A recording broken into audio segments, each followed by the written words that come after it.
Assalamualaikum warahmatullahi wabarakatuh. Alhamdulillahirabbil alamin wa bihi nasta'in ala umuri dunya waddin.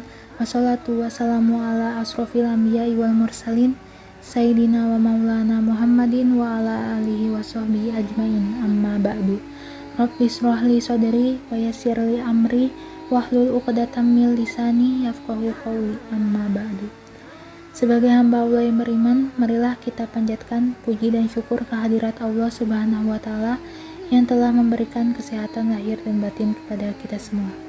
Sholawat beserta salam semoga tercurah limpahkan kepada junjungan kita Nabi Muhammad SAW yang telah mengantarkan umat manusia dari peradaban hidup yang jahiliyah menuju pada peradaban hidup yang modern. Semoga kita semua termasuk hambanya yang taat, yang berhak mendapatkan syafaatnya di akhirat kelak. Amin.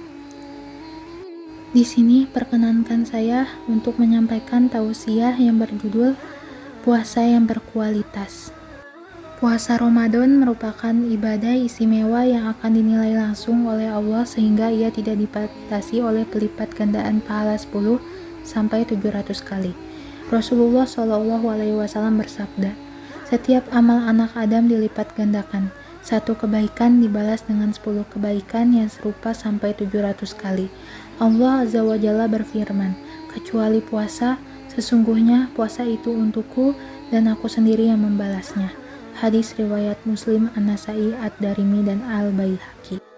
Maka, marilah kita tunaikan puasa kita dengan sebaik-baiknya sehingga ia benar-benar menjadi puasa yang berkualitas. Lalu, apa saja kriteria puasa yang berkualitas itu? Yang pertama, ikhlas. Inilah penentu awal kualitas puasa kita, keikhlasan. Tidak hanya puasa, bahkan seluruh amal akan ditentukan pertama kali oleh standar ini. Jika ia melakukannya ikhlas karena Allah, maka amalnya menuju Allah. Tetapi jika ia melakukannya karena selain Allah, maka amal itu tidak memiliki peluang sama sekali untuk menjadi bernilai di sisi Allah Subhanahu wa Ta'ala. Rasulullah SAW bersabda, "Innamal a'malu binniyat wa innamal imri'im ma nawa." Sesungguhnya segala amal tergantung pada niatnya, dan sesungguhnya bagi setiap orang apa yang ia niatkan. Hadis riwayat Bukhari dan Muslim. Yang kedua, meninggalkan hal-hal yang membatalkan puasa.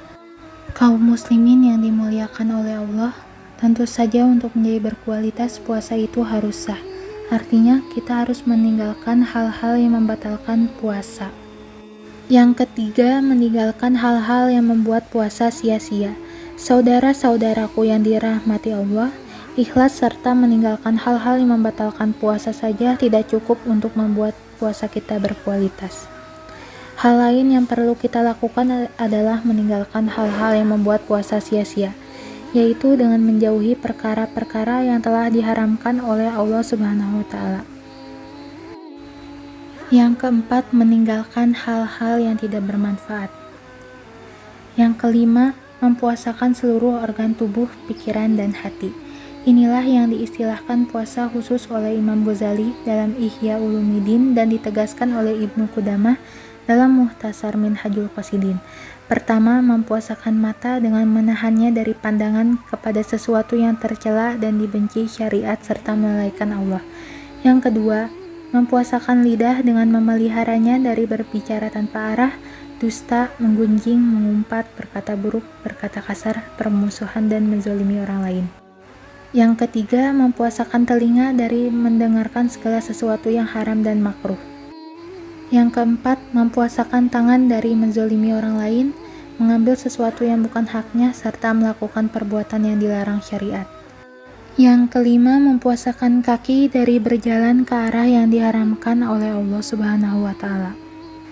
Yang keenam, mempuasakan hati dari penyakit-penyakit ruhiyah seperti dengki, iri, marah, kecintaan pada dunia, dan sebagainya. Yang ketujuh, menjaga pikiran dari membayangkan hal-hal yang disenangi syahwat dan dibenci syariat, serta dari tipu daya dan pikiran destruktif lainnya.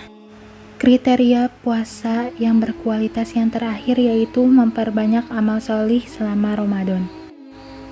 Demikianlah cara mewujudkan puasa yang berkualitas. Semoga kita termasuk orang-orang yang dimudahkan oleh Allah Subhanahu wa Ta'ala sehingga bisa berpuasa dengan kualitas seperti itu dan akhirnya mencapai derajat takwa, mendapatkan ampunan Allah Subhanahu wa Ta'ala, meraih ridho dan dimasukkan ke dalam surganya. Amin. Wallahu a'lam bishawab. Wassalamualaikum warahmatullahi wabarakatuh.